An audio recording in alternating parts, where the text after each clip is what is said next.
Good afternoon. It's Saturday, February the 6th. I'm back in the reading nook. It's a cold and chilly afternoon, but I've got some parcels to open, so let's get to it. And this is another one from Drive-Through RPG. I can tell because it's you can tell by the glue on the packaging. So let's see what we have got here. Okay, so let's pull out the first one. Okay, so what we've got is Whispers in the Dark. It's from Saturday Morning Scenarios. I recently reviewed one of their books, the first campaign, and this is in the Quickstart.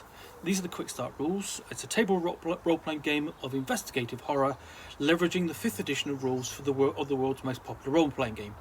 In Whispers, you'll explore a world of hidden horrors, tragic circumstances, and cruel fate. Everything you need to play, including complete rules, pre-generated characters, and a scenario is contained. The Crowman begins with a gruesome murder in the wee hours of October 12th, 1875, only a few blocks from the famed French Quarter in New Orleans.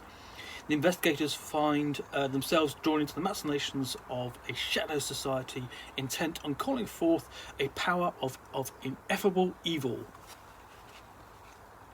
So, what we've got here is it's set during the Reconstruction era in New Orleans, so post the American Civil War. There are some differences between this and the 5th edition Dungeons and Dragons. Basically it is it's Dungeons and Dragons or 5th edition rules, Call of Cthulhu in the United States, sort of like during the early Gaslight period, essentially. So essentially, talking chapter 2, Mythos, aka Yog Sothory, and it's got a sidebar about H.P. Lovecraft, which is worth bearing in mind. It does address that issue. So in this, characters have an ancestry, a background, and so on. So you might be you can be human, deep-blooded, human, Langian, human, common.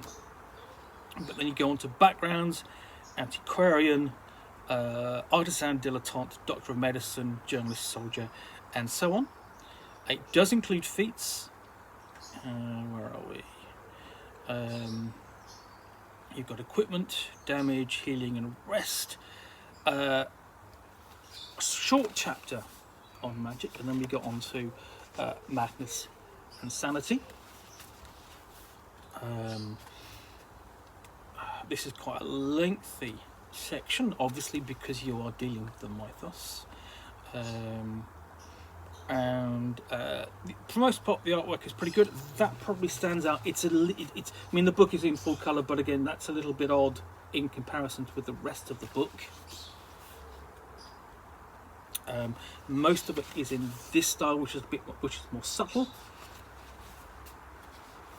Right, where are we? Then we've got a complete scenario, the Crowman. There we go. Another piece of really decent. That's a nice piece of artwork there.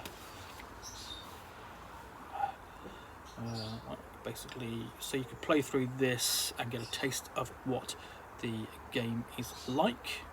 So that's quite a lengthy scenario. That takes us page 57. So 38, 57. So that's 20 pages or so. And you've got an appendix covering New Orleans as well. NPCs and pre-generated player characters. So here we go. These are nicely done, I think. You've got a decent illustration there, skills, background, and so on. It's all on one page. You've got Soldier. The previous one was Antiquarian. Dilettante as well.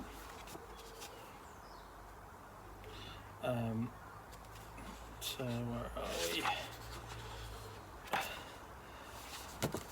Artisan. Doctor. These are all second level characters, by the way. And these are, the artwork is very nice on these, and a detective.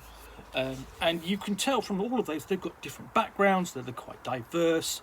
Lastly, you've got a section of handouts, and so on. So yeah, that's Whispers in the Dark from Saturday Morning Scenarios, the basic Quickstart rules. Now, I mean, essentially the setting itself is, it's a variation upon sort of like the nearest thing is Mask of the Red Death, which came out in the early 90s and was essentially a 19th century version of Ravenloft. So you could play sort of in the equivalent of modern characters in a sort of like a Ravenloft style setting. But yeah, this, as I say, is available on drive-thru-rpg.com. Give you everything you need to play. All you need is a player's handbook and this, and you're good to go. So yeah, I want to thank Saturday Morning Scenarios for the review copy. I will have a review of this coming soon. If you have enjoyed this unboxing, please click like below. If you feel you want to add to the conversation, please add a comment. I take the time to read them and I do respond. And lastly, if you want to see more of these, do subscribe. I do post these unboxings regularly, and basically these will have links to the reviews in them once I've done the reviews. So in the meantime, thank you again for watching, and I will be back soon with another unboxing in the Nook. Bye for now.